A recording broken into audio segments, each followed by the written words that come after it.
Good morning student. आज की class मैंने आप लोगों के लिए रखी है जो लक्ष्मी विलास बैंक पे मोराटोरियम आरबीआई के द्वारा लगाया गया है। रिजर्व बैंक ऑफ इंडिया के द्वारा लक्ष्मी विलास बैंक को मोराटोरियम में डाला गया और ग्राहकों के लिए निकासी की सीमा तय की गई। क्योंकि लक्ष्मी विलास बैंक पिछले कई महीनों से वित्तीय संकट को झेल रहा था, इसलिए आरबीआई के द्वारा इस पर मोराटोरियम लगाया गया और मोराटोरियम के बाद निकासी की सीमा तय की गई। 25,000 की निकासी की सीमा इनके द्वारा तय की गई। अब ये ऐसा जो मोराटोरियम आरबीआई के द्वारा लगाया गया है, ये कोई पहली बार नहीं लगाया गया स्टूडेंट। इसके पहले भी आरबीआई के द्वारा ILFS, Punjab and Maharashtra cooperative bank, Dewan housing finance limited और बहुत ही निकट भविष्य में या बहुत ही नजदीक में यस बैंक के पर भी इस तरह का मोराटोरियम आरबीआई के द्वारा लगाया गया था। तो अभी आरबीआई का कहना है कि ये जो लक्ष्मी विलास बैंक है, इसका हेडक्वार्टर चेन्नई में है, वो काफी दिनों से प्रॉब्लम में चल रही थी और इनके द्वारा इनका जो एनपीए है, एनपीए भी बढ़ता चला जा रहा था। एनपीए स्टूडेंट हमें पता है, नॉन परफॉर्मिंग एसेट जिसको कहते हैं। आरबीआई के द्वारा कहा गया है कि लक्ष्मी विलास बैंक को आरबीआई ने पहले भी इसके लिए समझाया था कि आपको अपना एनपीए कम करना है। सितंबर 2019 में आरबीआई के द्वारा इनको कंसिडर किया गया था और इनको बताया गया था कि एनपीए के लेवल को कम रखना है, कैपिटल एडिक्वेसी रेशियो को ठीक रखना है, लेकिन इसके बावजूद भी इनका जो लॉस है बढ़ता चला गया और इनका नॉन परफॉर्मिंग एसेट भी काफी बढ़ा और इसमें से लोगों के द्वारा, डिपॉजिटर्स के द्वारा अपने अपने पैसे को निकाला भी गया, जिसके कारण इनकी लिक्विडिटी भी कम हुई। अब देखो, किसी बैंक की अगर लिक्विडिटी कम होती है तो उसका जो कवरेज रेशियो है वो कम हो जाता है। किसी भी बैंक में लिक्विडिटी होनी जरूरी है, क्योंकि जो डिपॉजिटर्स होते हैं, जिन्होंने अपने पैसे जमा किए हुए होते हैं, वो एक टाइम के बाद अपने पैसे को अगर लेने आते हैं तो बैंक को उनके पैसों के साथ इंटरेस्ट जोड़ करके वापस करना होता है। लेकिन लक्ष्मी विलास बैंक के साथ ऐसा नहीं हो पा रहा था, क्योंकि इसका एनपीए बढ़ता चला जा रहा था। एनपीए मतलब नॉन परफॉर्मिंग एसेट स्टूडेंट, गैर निष्पादित परिसंपत्तियां। हमें पता है कि अगर बैंक किसी को लोन देता है और ड्यू डेट से 90 दिन के बाद तक भी वो लोन नहीं लौटता, तो उसको हम नॉन परफॉर्मिंग एसेट कहते हैं। तो 2019 के सितंबर से आरबीआई के द्वारा इनको कहा गया था एनपीए को कम करने के लिए, लेकिन उसके बावजूद भी ये बैंक जो है लॉस में चल रही थी, जिसके कारण से आरबीआई के द्वारा 17 नवंबर 2020 को इन पर मोराटोरियम लगा दिया गया और निकासी की सीमा को कर दिया गया। अब स्टूडेंट, अगर किसी भी बैंक पर इस तरीके का मोराटोरियम लगाया जाता है, तो सबसे पहली प्रॉब्लम तो होती है कि डिपॉजिटर्स का और जो इस पे बोरोअर्स होते हैं, उन दोनों का थोड़ा सा विश्वास उस बैंक से कम हो जाता है।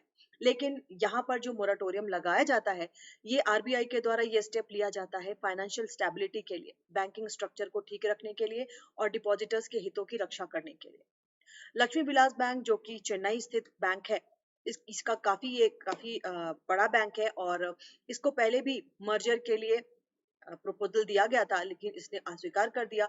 इसके बाद अभी इसके मर्जर की बात की जा रही है एक फॉरेन बैंक के साथ। तो ये पहला ऐसा बैंक होगा जिसको फॉरेन बैंक के साथ अमलगमेशन की बात की जा रही है। स्टूडेंट, लक्ष्मी विलास बैंक पर जो मोराटोरियम लगाया गया है वो 16 दिसंबर 2020 तक ये मोराटोरियम चलेगा और तब तक के लिए इस पर निकासी की जो सीमा तय की गई है, वो 25,000 की सीमा की गई है हमारे फाइनेंस मिनिस्ट्री और आरबीआई के द्वारा मिला करके। अब देखो स्टूडेंट, ये आरबीआई के द्वारा ये जो कदम उठाया गया है, ये इनके रेगुलेशन में आता है। आरबीआई ने ये कदम उठाया है बैंकिंग रेगुलेशन 1949 के सेक्शन 45 के तहत।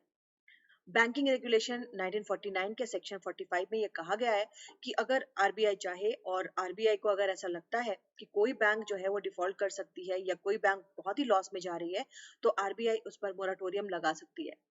दूसरा, आरबीआई ने इसके मैनेजमेंट को भंग किया है और बोर्ड ऑफ डायरेक्टर को भंग करके एक एडमिनिस्ट्रेटर नियुक्त किया है, श्री टी एन मनोहरन को। तो ये भी बैंकिंग रेगुलेशन एक्ट 1949 के सेक्शन 36 के अंतर्गत किया गया है। इसके अंतर्गत आरबीआई को अधिकार है कि अगर आरबीआई किसी का मोराटोरियम लगाती है किसी भी इंस्टीट्यूशन के ऊपर, किसी भी बैंक के ऊपर, तो वो उसके मैनेजमेंट को भंग करके एक एडमिनिस्ट्रेटर नियुक्त कर सकती है।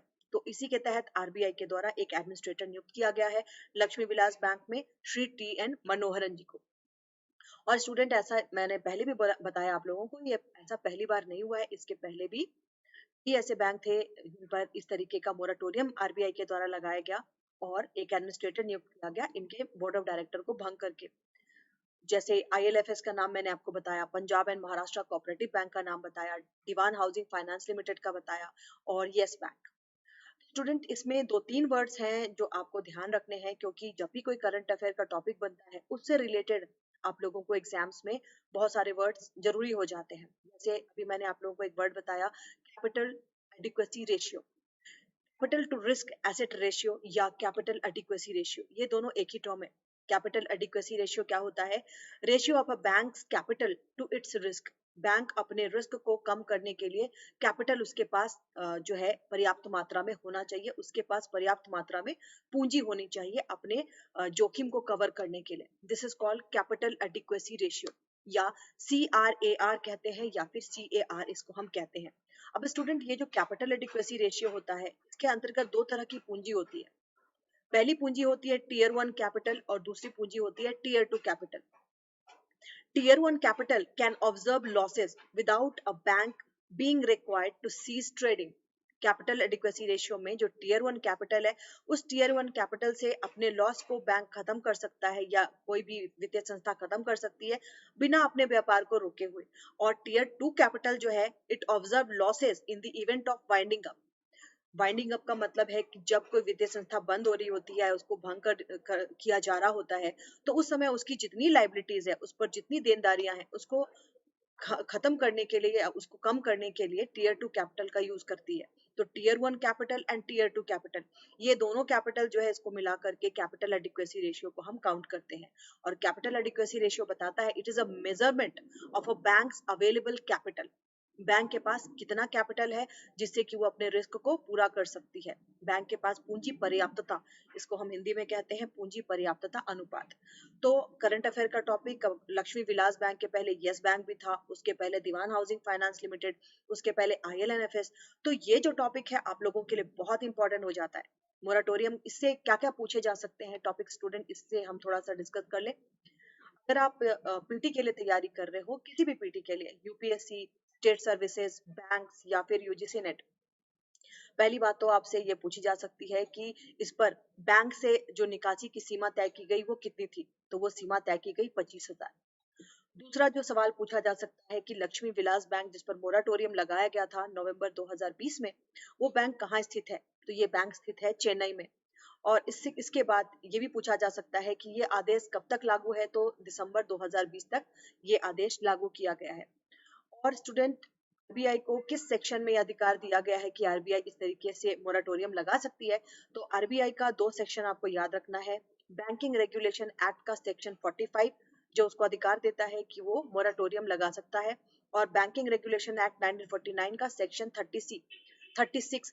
36 ये बताता है कि आरबीआई अगर चाहे तो मैनेजमेंट बोर्ड ऑफ डायरेक्टर को भंग करके एक एडमिनिस्ट्रेटर नियुक्त कर सकता है।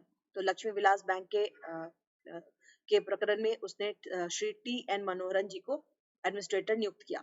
ये सारे क्वेश्चंस आपके पीटी के लिए काफी इंपॉर्टेंट हो जाते हैं। ये भी पूछा जा सकता है कि कैपिटल एडिक्वेसी रेशियो क्या है, पूंजी पर्याप्तता अनुपात क्या है? तो ये जो है, इसको कहा जाता है कि बैंक का कैपिटल जो है, बैंक के पास जो पूंजी है, वो उसके जोखिम को पूरा करने के लिए पर्याप्त होनी चाहिए, इसलिए इसको कहते हैं पूंजी पर्याप्तता अनुपात। Tier 1 capital and tier 2 capital मैंने आपको बता दिया। तो ये सारी चीजें आपको पता होनी चाहिए। और इसके साथ ही साथ स्टूडेंट, नॉन परफॉर्मिंग एसेट क्या है? नॉन परफॉर्मिंग एसेट क्या, इसकी इंपॉर्टेंस क्या है? किसी भी बैंक का जो नॉन परफॉर्मिंग एसेट है, वो उस पर एक भार की तरह होता है, एक बर्डन की तरह होता है। क्योंकि वो क्या चीज है? गैर निष्पादित परिसंपत्तियां क्या है? बैंक के द्वारा जो लोन दिया गया, अगर वो लोन निर्धारित समय तक नहीं आता है, 90 डेज तक नहीं आता है ड्यू डेट से, तो उसको हम गैर निष्पादित परिसंपत्तियां कहते हैं या नॉन परफॉर्मिंग एसेट कहते हैं। और किसी बैंक पर अगर एनपीए का बोझ बढ़ता जाता है तो उसकी प्रॉफिटेबिलिटी कम होती है, और यही केस हुआ है लक्ष्मी विलास बैंक के साथ भी। तो स्टूडेंट, एनपीए भी आपके लिए बहुत इंपॉर्टेंट टॉपिक बन गया है। CAR भी इंपॉर्टेंट टॉपिक है। टीयर 1 कैपिटल, टीयर 2 कैपिटल क्या है, और इसके अलावा और कौन कौन से बैंक थे जिनके साथ मोराटोरियम की बात की गई है। तो स्टूडेंट, इससे रिलेटेड बैंकिंग का जो टर्म है, मर्जर, अमलगमेशन, है ना, ये सारे, इन पर मैंने आप लोगों के लिए पहले भी क्लासेस ली है, और इसका लिंक मैं आप लोगों को शेयर कर दूंगी ताकि आप उसको भी पढ़ सको। तो मर्जर, अमलगमेशन, इन सब वीडियोस को आप जरूर देखिए और अपने नोट्स बनाना शुरू कीजिए। क्योंकि अगर आप पीटी या मेन किसी के लिए भी तैयारी कर रहे हैं तो करंट अफेयर ऑफ इकोनॉमी आपके लिए बहुत इंपॉर्टेंट हो जाती है। और पिछले 2 महीने से मैंने ये सीरीज शुरू की है और इस पर economics time, the Hindu, business standard, इन सभी से मैं सारे न्यूज को कवर कर रही हूँ। और आप लोग अगर पीटी के लिए पढ़ाई कर रहे हैं तो इन वीडियोस को देख करके शॉर्ट नोट्स बनाइए, और अगर मुख्य परीक्षा के लिए कर रहे हैं तो इन वीडियोस को देख करके आप अपने नोट्स बनाइए। और किसी भी तरीके का अगर आपको कॉन्सेप्चुअल क्लैरिटी की प्रॉब्लम होती है तो यू कैन मैसेज मी। मेरा नंबर आप सभी को उपलब्ध है 7891 851 566। You can message me on this number. और स्टूडेंट, मेरे द्वारा यूपीएससी और स्टेट सर्विसेज के लिए इकोनॉमिक्स की क्लासेस ली जा रही हैं, भारतीय अर्थव्यवस्था पढ़ाया जा रहा है। तो अगर आप लोगों में से किसी को इंडियन इकोनॉमी पढ़ना है, you can message me on this number. और यूजीसी नेट और पीजीटी के लिए भी मेरे द्वारा क्लासेस दी जा रही हैं, जिसमें कि माइक्रो इकोनॉमिक्स और मैक्रो इकोनॉमिक्स मुख्य है। तो इससे रिलेटेड अगर आप लोगों को पीजीटी की तैयारी करनी है तो you can message me on my number, that is 7891 851 566। तो student, that's it in this class. और अगर इससे रिलेटेड किसी भी तरीके की कॉन्सेप्चुअल क्लैरिटी की प्रॉब्लम है, या कोई भी आपको इससे रिलेटेड प्रॉब्लम आती है, तो you can message. Thank you so much.